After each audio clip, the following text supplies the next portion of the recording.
네, 이 시간에는 우리 성경책 쉽게 이해하기 열왕기 상하 세 번째 시간을 좀 같이 하도록 하겠습니다. 이제 열왕기 상하는 계속해서 주제가 이거예요, 여러분. 주 그분만이 하나님이시다. 그러니까 주 하나님의 말씀이 진정한 왕이요, 진정한 하나님의 왕국이시다. 이것이 계속되는 주제예요. 그래서 이 주라는 말은 영어로 이 대문자 LORD를 씁니다. 그래서 요거는 이제 우리나라 말로 하면 여호와다. 여러분, 이 여호와라고 하는 뜻이 뭐죠? 여호와라고 하는 뜻 뭘까요? 여호와라는 뜻은 나는 스스로 있는 자다. 나는 스스로 있다. 나는 나다. 그러니까 뭐냐면 창조주 하나님이시라는 뜻이에요. 어떤 사람이 만든 거 아니에요. 사람으로 의해서 사람들로 말미암아 난 것이 아니라 하나님은 원래부터 계신 분, 창조주 하나님. 그러니까 원래부터 계신 분의 그 말씀, 그 말씀이 모든 세상을 통치하신다 이거예요, 여러분. 근데 여러분 한번 성경에 보니까 하나님의 손가락이라는 단어가 있어요. 여러분, 하나님의 온 세상을 창조하신 하나님의 손가락이 샥 훑으면 어떻게 되겠습니까? 이 세상이 한 방에 끝나는 거예요, 여러분. 진짜 제대로 하시네요. 나는 스스로 있는 자다. 창조주 하나님께서 그냥 마음 먹으시면 뭐든지 하실 수 있는 겁니다, 여러분. 그러니까 이분이 저와 여러분을 구원하시는 것도 이분의 뜻 가운데 그냥 다 하실 수 있어요. 그분이 우리를 사랑하시는 것, 우리를 사랑하신다고 하는 조건은 딱 한 가지였잖아요. 너희들이 예수 그리스도를 사랑하면 내가 너희를 사랑하리라. 그런데 성경에 보니까 예수님이 그러세요. 나를 사랑하는 자는 내 말들을 지키느니라 라고 말씀해요. 신명기 6장 5절에 가니까 너희는 마음을 다하고 혼을 다하고 힘을 다하여 주 내 하나님을 사랑하라 그래요. 그래서 이 주의 말씀이, 여러분, 이 주님의 주신 이 말씀이 온 세상을 지금 통치하고 있습니다. 온 세상을 다스리고 있어요. 여러분, 요 한 가지 사실만 우리가 기억을 해도 두려움이 없고요. 두려움도 없고 염려와 걱정도 사라지는 거예요. 성경에 보면 두려워하라라는 단어가 나와요. 근데 그 두려워하라는 단어의 대상은 항상 누구를 두려워하라? 그렇죠. 주님, 하나님, 창조주 하나님, 이분을 두려워하라. 그런데 이분 말고 다른 것들은 두려워하라고 하셨어요? 두려워하지 말라고 하셨어요? 두려워할 필요가 없다. 염려하지 말아라. 왜냐하면 내가 너희의 하나님이 돼줄 것이니까. 그리고 내가 너희의 지금 아버지니까 염려하고 두려워하지 말아라. 그러니까 여러분, 우리가 이 열왕기 상하를 읽을 때도 이러한 것을 잘 가지고 보면 돼요. 그래서 왕들이 하나님의 말씀을 잘 들으면, 하나님의 말씀을 두려워하면 그 왕국이 하나님이 약속하신 대로 왕이 내 말을 잘 지키면 그의 날이 길어지리라 약속해요. 대신 안 들으면 그의 날이 짧아지리라. 그러니까 하나님은 이 말씀에 대해서 정확하게 말씀을 하는 거예요. 우리가 그래서 지난주까지 이제 열왕기 상의 여러 솔로몬의 어떤 그런 타락이라든지 이런 것들을 좀 살펴보았고요. 이제 오늘도 열왕기 상의 이제 그 뒷부분 좀 보시면, 프린트물에 보시면 솔로몬에 대한 이야기가 나와요. 자, 그러니까 이제 이 솔로몬에 대한 이야기는 이제 지난주죠. 그래서 지난 시간 복습을 잠깐 먼저 하겠습니다. 그래서 솔로몬의 종교 혼합에 대해서 나와요. 종교 혼합은 왕국을 둘로 갈라지게 하고요. 백성들의 마음이 하나님을 떠나게 하였습니다. 그 다음에 하나님께서는 대언자를 통해 말씀하신 모든 말씀을 성취하시기 위해 세상의 모든 왕과 이러한 모든 왕국들을 다 움직이시고 주 하나님의 말씀이 진정한 왕이요 왕국이다라는 것을 정확히 보여주세요. 여러분, 하나님께서 여러분을 사랑하신다라고 얘기하시잖아요. 그럼 여러분, 이 뜻이 뭔지 아세요? 세상의 모든 것을 다 움직여서 내가 널 사랑한다는 거예요. 여러분, 이게 은혜입니다. 하나님이 나 한 사람, 어떤 분이 그러더라고요. 하늘에 높이 올라갔더니 사람 머리도 보이지 않는데요. 여러분, 사람은 저 위에서 보면 머리도 보이지 않는 존재들이에요. 먼지. 그런데 하나님이 그 사람을 사랑해서 오시고 그 사람과 함께 살고 그 사람을 내가 사랑한다 라고 하는 이것은 엄청난 은혜입니다. 그래서 그것을 무엇으로 약속하셨냐면 말씀으로. 이 말씀은 지금 우리가 가지고 있는 성경책 안에 있는 말씀이에요. 성경에 있는 이 말씀으로 온 세상을 다 이끄시는 거예요. 그런데 여러분, 종교 혼합하는 사람들은 뭘 무시를 하는 거냐면 이 말씀을 멸시를 하는 거예요. 말씀을.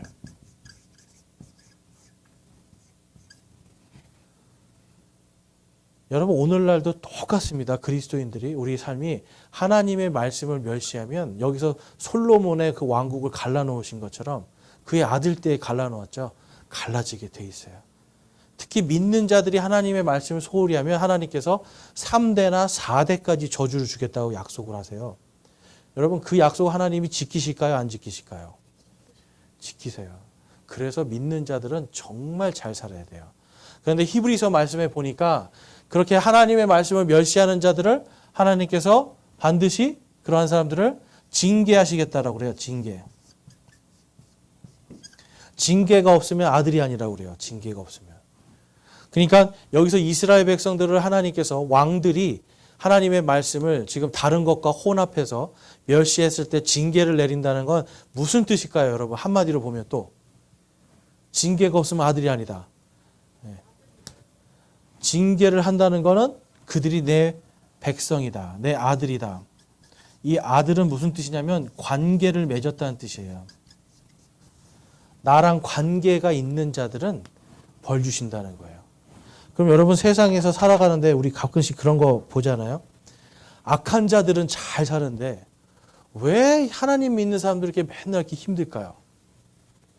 우리가 이걸 잘 생각해 봐야 돼요. 악한 자들은 잘 사는데 왜 하나님 믿는 자들이 이렇게 맨날 힘들게 살까?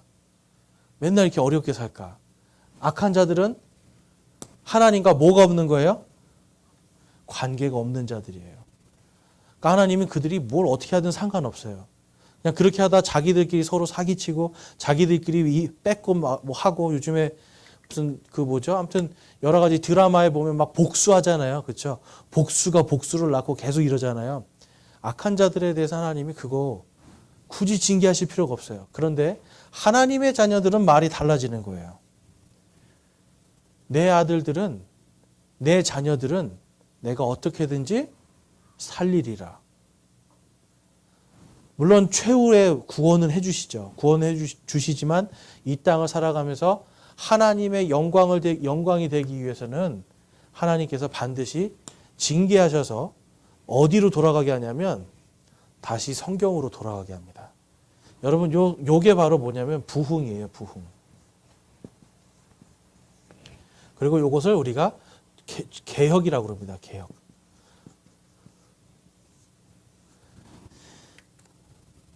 열왕기 상하의 말씀에는 계속 이 이야기예요.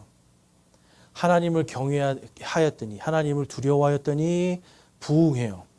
막 바알 신들을 다 부셔버리고 막 하나님이 미워할 만한 거 다 부셔버리면 하나님이 부흥케 해주세요. 그런데 저 끝에 그래도 산당은까지는 좀 하자. 그래서 하나를 남겨놨더니 나중에 또 뭐가 돼요? 그 하나를 남겨놓은 것 때문에 다시 쇠퇴해요. 그러면 또 하나님께서 대언자들을 보내시고 왕들이 다시 좀 깨닫게 해서 또 종교개혁을 하고. 그러니까 이 열왕기 상하는 계속해서 종교개혁에 대한 이야기들이 계속 나옵니다. 그런데 북이스라엘 왕국은 종교개혁을 하지 않아서 그냥 망해버리고 남유다 왕국은 계속 종교개혁을 하는 이런 왕들이 나오는 거예요. 계속. 그래서 남유다는 한 100년쯤 조금 더 오래 갔어요. 그런데 결국에는 종교 혼합 때문에 이들이 결국은 바빌론에게 멸망하고 맙니다. 그러니까 하나님께서 그들을 치시고 그 다음에 다시 회복시켜주는 얘기가 그게 어디서 나오는 거예요? 다니엘서에서부터 나오는 거예요. 그러니까 성경은 지금 여러분 보시면 하나님께서 뭔가 확 언약을 해주시고 그 언약의 말씀대로 살면 잘해주시는데 언약에서 벗어나면 징계하시고 다 망가뜨렸다가 다 무너뜨렸다가 다시 하나님이 기적과 같이 세우시고 이 일이 반복된다는 거예요. 자, 열왕기상 21장에서 22장에는 이제 이세벨이 나봇이라는 사람의 포도원을 빼앗는 이야기가 나옵니다. 여러분 10계명 중에 맨 마지막 계명이 뭘까요? 내 이웃의 그렇죠. 내 이웃의 집을 탐내지 마라. 탐욕. 신약 성경에 보니까 이 탐욕은 무엇이라고 그래요? 탐욕은 우상 숭배.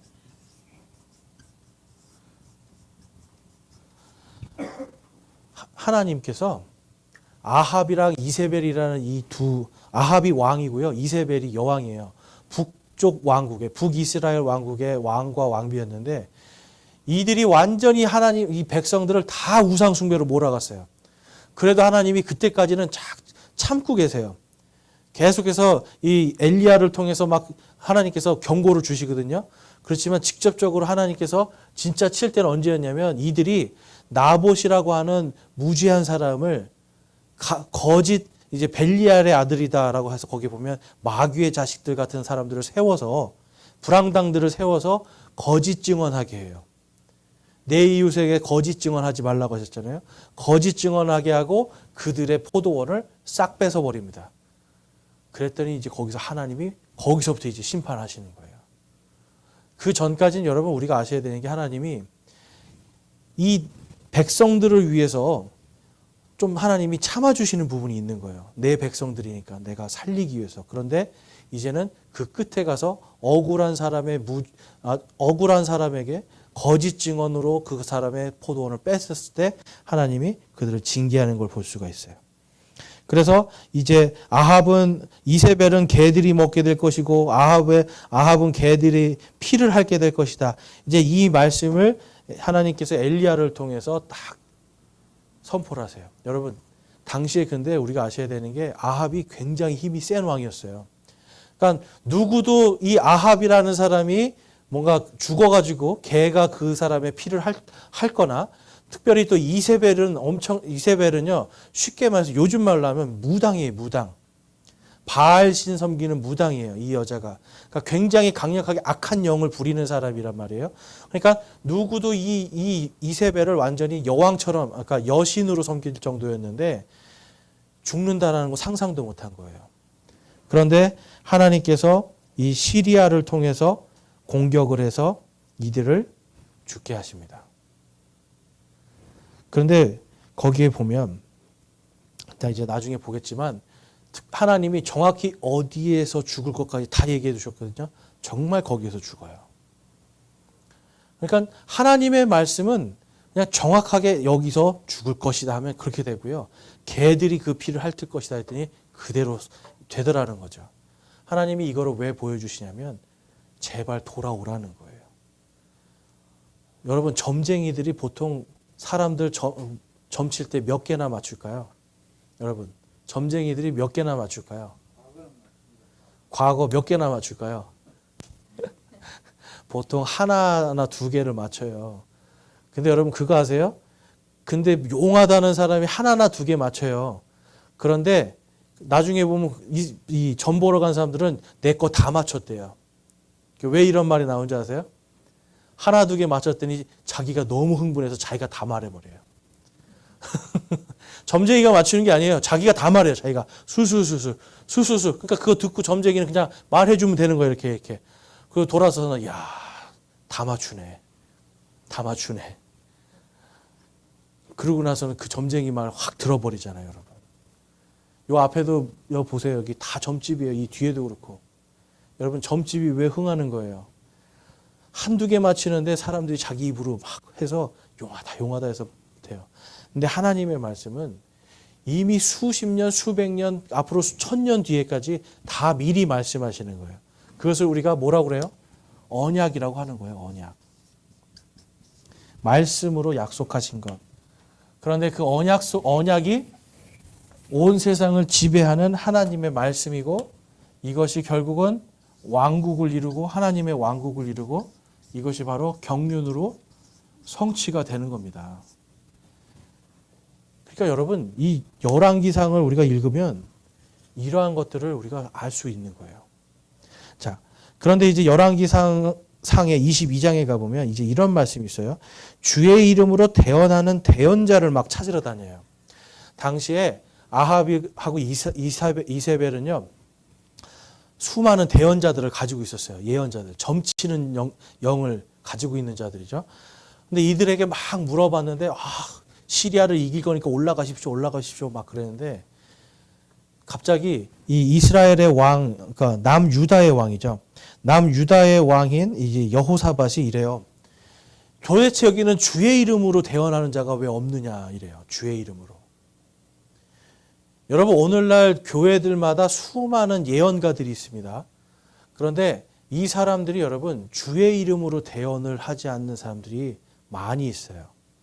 자기의 뜻대로 한단 말이에요. 자기의 뜻대로. 그런데 주의 이름으로 할지라도 다음과 같을 때는 이 사람이 주의 이름으로 하는 게 아니다라고 신명기에 딱 못 박아 두셨어요. 우리 신명기 18장 22절 말씀 한번 같이 읽어볼까요? 시작. 만일 대언자가 주의 이름으로 말하는데 그 일이 뒤따라 일어나지도 아니하고 성취되지도 아니하면 그것은 주께서 말씀하지 아니하신 것이요 오직 그 대언자가 자기 뜻대로 그것을 말하였나니 너는 그를 두려워하지 말지니라. 아멘. 당시에는 주의 이름으로 말했는데 예언이 성취가 안 되잖아요. 그러면 돌로 쳐 죽여버렸단 말이에요. 그러니까 무서워서 주의 이름으로 감히 대언을 못했는데 그때 미가야라고 하는 한 대언자만이 오직 주의 이름으로 대언을 하는 사람을 찾아냅니다.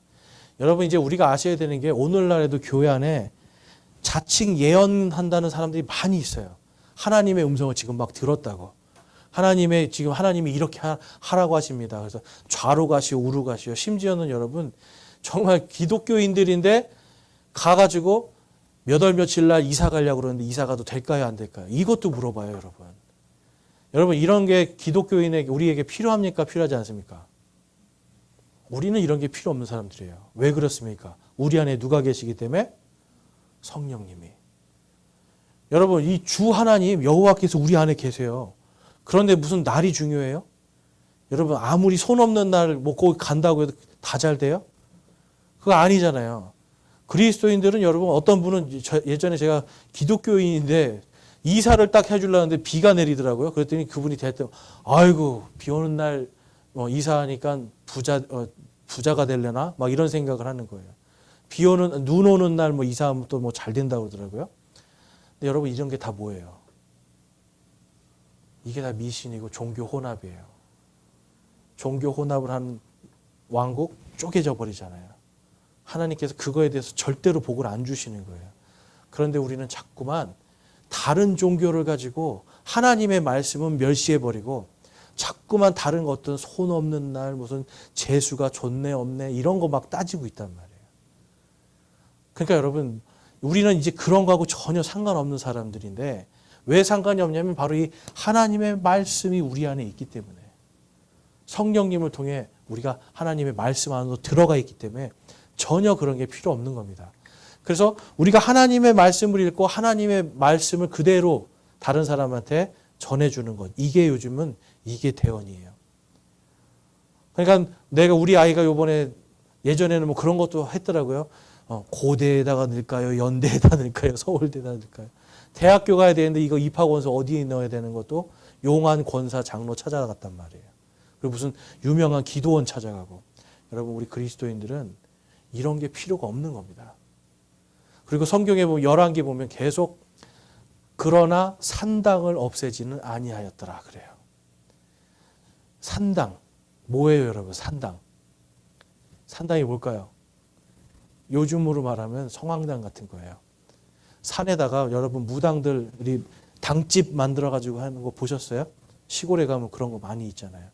당시에 이스라엘에도 이런 것들이 있었다라는 거예요. 산에 가서 빌어요. 여러분 그리스도인들이 산에 가서 빌어야 될 이유가 있습니까? 없습니까? 예.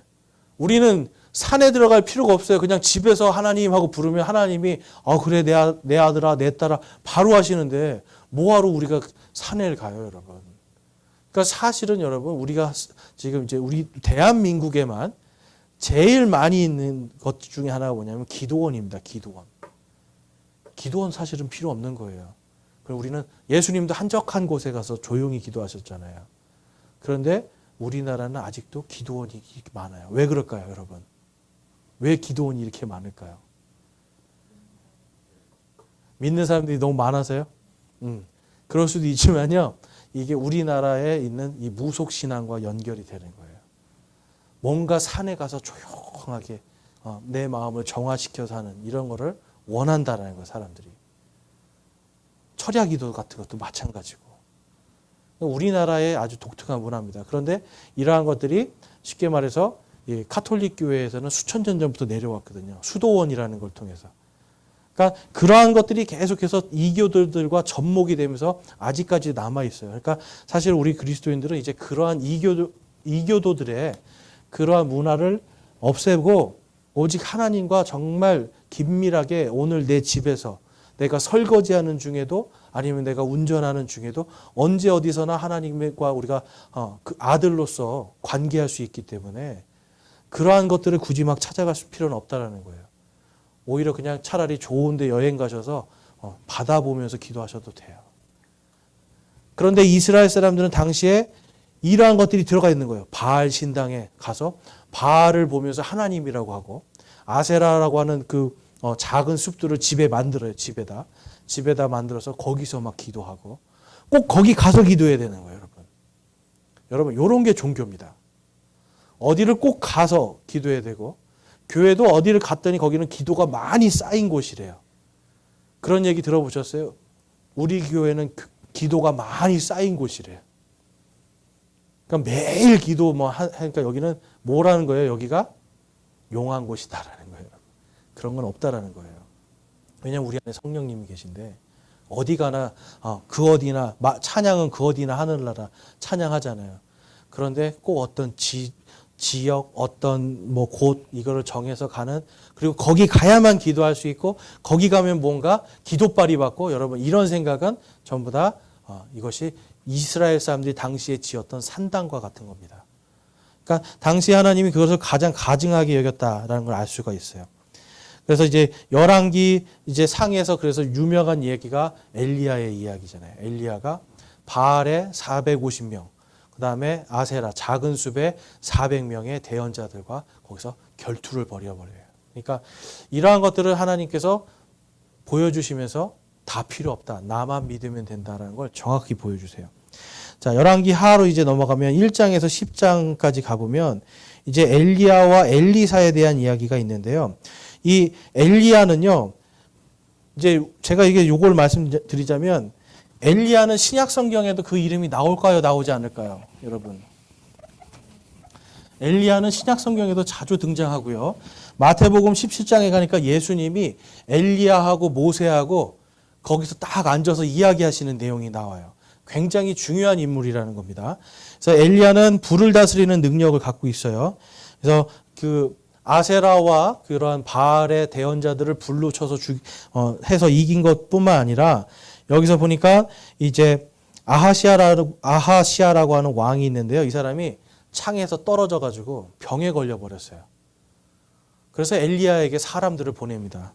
그런데 엘리야가 그는 반드시 죽으리라 얘기해요. 하나님을 떠났기 때문에. 그런데 50명의 군대들을 보내는 거예요. 여러분, 50명의 군대를 보낼 때는 무슨 이야기예요? 생명을 위협하는 거거든요. 그래서 엘리야가 하늘에서 불을 내려서 첫 번째 온 50명과 50인의 대장, 그래서 51명이죠. 불로 쳐서 죽입니다. 두 번째 왔을 때도 또 죽입니다. 그러니까 세 번째 또 보내요. 그러니까 세 번째 온 그 50부장은 제발 나 좀 살려주십시오. 제발 나를 하나님의 불로 쳐서 죽이지 말아 주십시오. 그래서 그 사람 살려줘요. 그 사람은 왜 살려준 거예요? 하나님이 두려웠기 때문에 하나님을 두려워하는 자를 살려주는 걸 볼 수가 있어요. 그러니까 하나님을 언제나 우리가 회개하고 돌이킬 때는 살려주시는 거예요.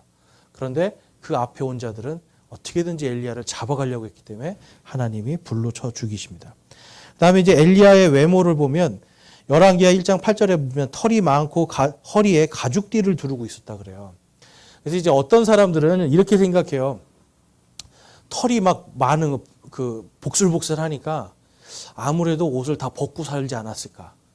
옷을 다 벗고 이게 약간 쉽게 말해서 미치광이처럼 허리에 가죽띠를 두르고 이렇게 살지 않았을까. 이렇게 생각하는데 유대인들은 절대 그렇게 하지 않습니다. 그러니까 허리에 가죽띠를 둘렀다는 요 부분은 어떤 상징적인 거예요. 상징적. 그래서 우리가 보면 보면 진리의 하나님의 전신갑주할 때도 진리의 허리띠를 띠잖아요. 진리의 허리띠.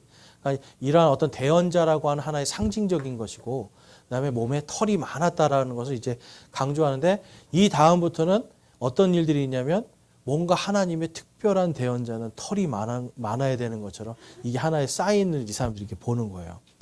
좀 이따 보겠지만 그래서 침례자 요한에 대한 부분도 그래서 연결이 됩니다. 네. 저와 여러분은 지금 맹숭맹숭하잖아요.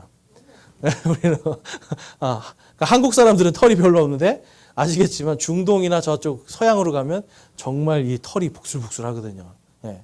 그러니까 이러한 것들이 이제 당시의 사람들은 그래서 뭔가 하나님이 보내시는 엘리야의 상징이 털 많은 것, 그 다음에 가죽띠를 두르고 있는 것, 이런 것들이었어요. 그 다음에 이 엘리야도요, 이 요르단 강물을 자기 옷으로 막 쳐서 그냥 마른 땅처럼 건넙니다. 그러니까 이 사람은 주로 물과 불에 대한 이런 능력들을 하나님이 권능을 주신 거예요. 그리고 엘리사는 그거에 2배를 요청해서 진짜 2배의 권능을 받습니다. 그래서 여러분, 우리가 하나님 앞에 다른 거는 우리가 욕심 부릴 건 없지만 하나님이 정말 지혜를 저에게 2배를 주십시오. 이런 것들은 우리가 해도 괜찮은 거예요. 물론 솔로몬처럼 타락하면 안 되니까 타락하지 않은 믿음도 2배로 주십시오. 이렇게 해야 되겠죠. 그러니까 하나님께 영광 돌릴 만한 건 우리가 간구를 해서 정말 나의 부족함을 채워주십시오 하는 이런 기도도 필요하다라는 거예요. 그것을 이제 우리가 엘리야를 통해서 볼 수 있는데요. 엘리야도 똑같이 물에 대한 권능들을 갖게 됩니다. 그러니까 이러한 것들이 근데 나중에 신약 성경에 보면 이런 거예요, 여러분.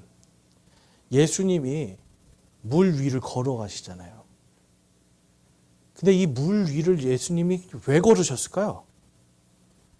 굳이 안 걸어가셔도 되는데.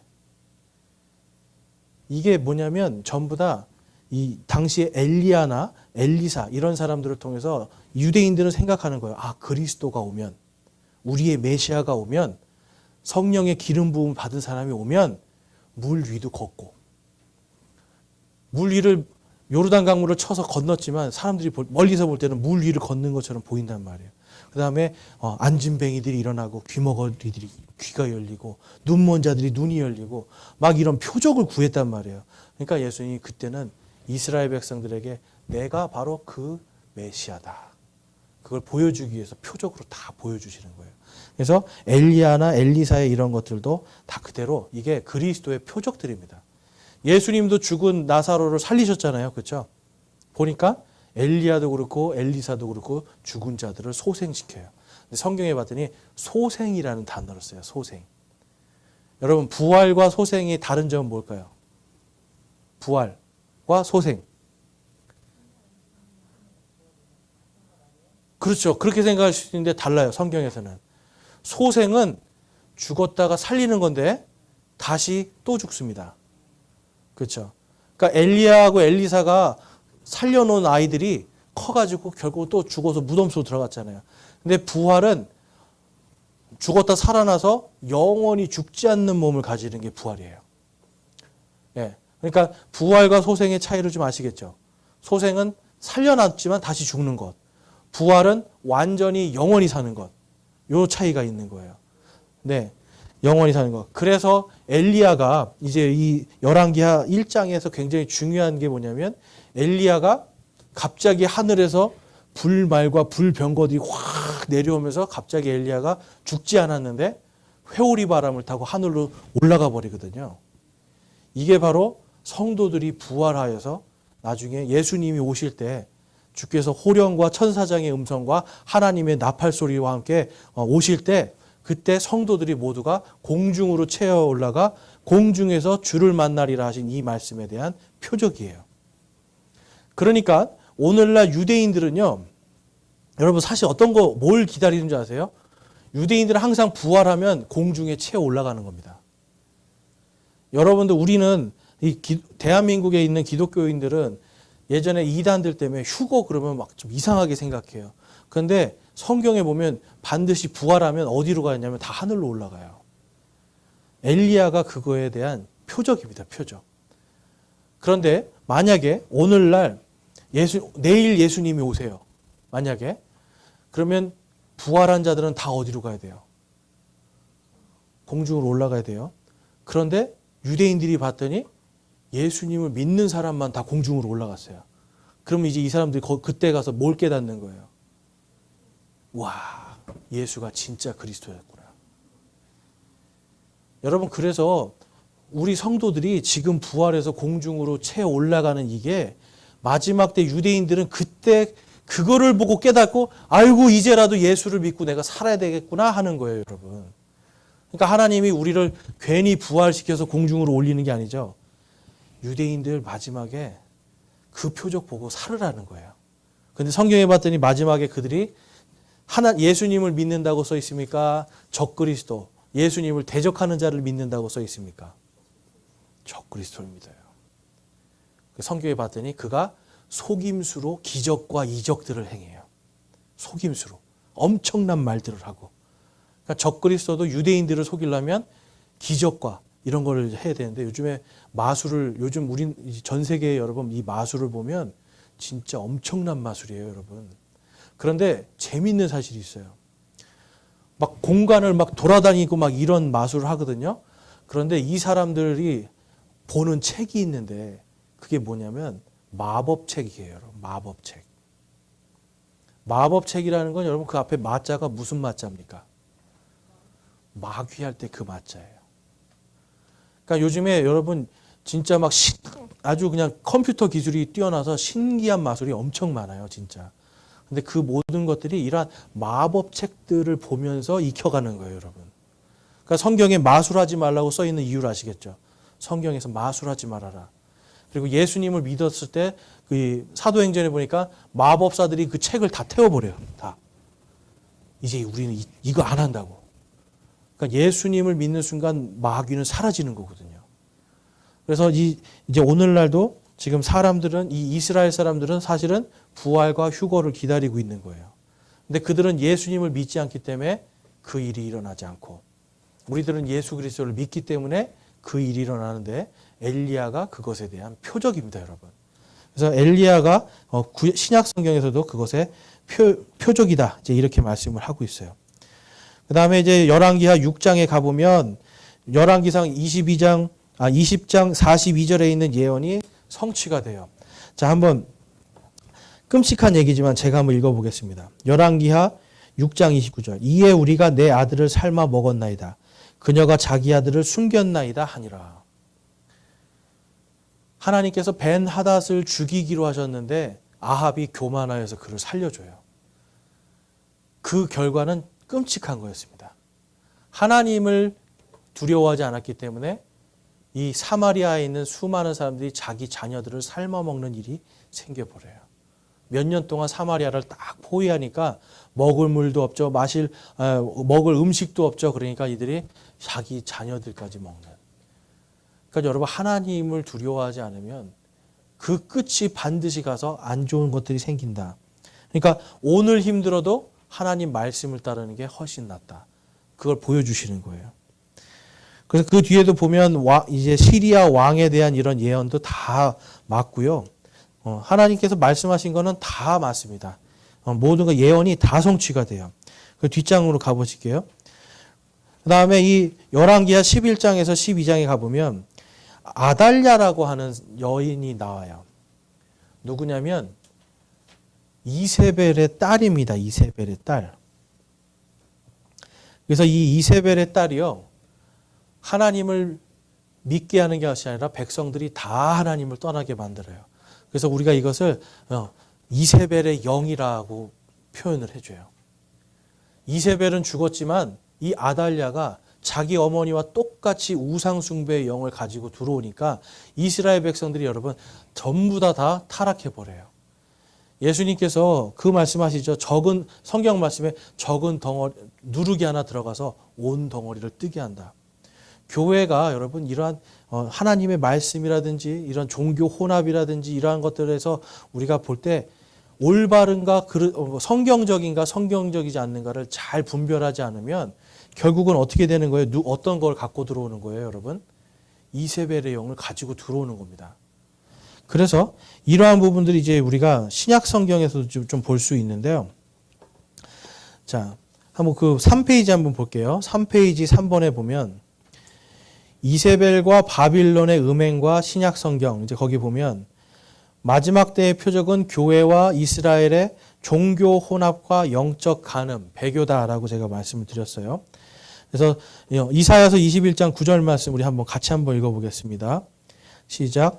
보소서 사람들의 병거가 2명의 마병과 함께 여기로 오나이다 하매 그가 응답하여 이르되 바빌론이 무너졌도다 무너졌도다.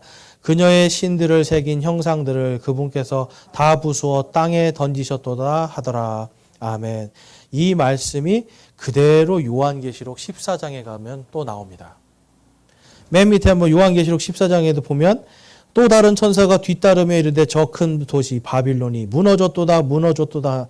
이는 그녀가 모든 민족들로 하여금 자기의 음행으로 인한 진노의 포도즙을 마시게 하였기 때문이더라 하더라. 지금 여러분 바빌론이라는 게 음료로 대표가 되고 있어요. 근데 여러분 이 음료는 뭐냐면 종교 혼합을 이야기하는 겁니다. 영적으로 하나님께서 이렇게 하세요. 우상 숭배는 간음이라고 그래요. 간음. 하나님과 하나님의 백성들의 관계를 마치 결혼한 신랑과 신부의 관계로 보는 거예요. 그런데 이 신부가 자기 남편이고 신랑이신 하나님이 아니라 다른 신을 섬기면 그 순간 뭐가 되는 거예요? 이것이 간음이 되는 거예요. 그래서 마지막 때는 하나님을 안 믿는 게 아니에요, 여러분. 예수님을 안 믿는 게 아니라 예수님과 함께 또 뭘 믿는 거예요? 다른 신들도 섬기는 거예요. 예수님을 다른 신하고 똑같이 만들어버리는 거예요. 하나님을 다른 신들과 똑같이 만들어버리는 거예요. 이것을 종교 혼합이라고 합니다. 그래서 종교 통합, 종교 혼합 이러한 것들이 마지막에 큰 바빌론이다라고 하는 이것으로 예표가 돼서 무너졌도다 무너졌도다 하면서 심판하는 얘기가 나와요. 자, 요한계시록 2장 말씀에 가보면 2장 20절 말씀. 그럼에도 불구하고 내가 너를 지금 3페이지 하고 있습니다. 내가 너를 책망할 것이 몇 가지 있으니 이는 내가 이세벨이라는 그 여자를 용납하기 때문이라. 그녀가 자기를 가리켜 여대언자라며 내 종들을 가르치고 꾀어 음행하게 하고 또 우상들에게 희생물로 바친 것들을 먹게 하는도다. 요즘에 여러분 그 JMS 정명석 나는 신이다 그 영상 있는데 보셨어요 혹시? 거기에 보면 JMS만 있는 게 아니라 또 한 사람이 나와요. 아가야. 보셨어요? 아가야?